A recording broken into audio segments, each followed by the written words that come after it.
ជាមួយនឹង AVF ក៏ជាបានដឹងថានៅក្នុង AVF គឺងាយស្រួលនៅក្នុងការប្រើប្រាស់ហើយថាក៏មានជាមួយនឹងមុខងារនិងសេវាកម្មទីច្រើនសម្បូរបែបផានទៀតផង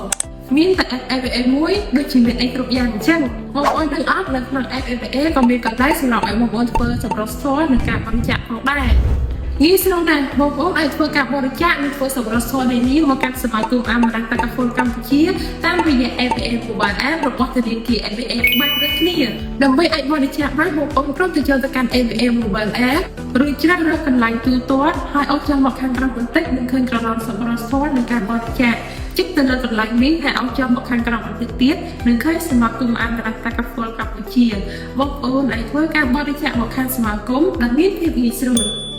តោះធ្វើសម្រាប់ស្គាល់និងបរិច្ចាគមកកាន់សមាគមអមរតកពលកម្ពុជាតាមរយៈ AVF Mobile App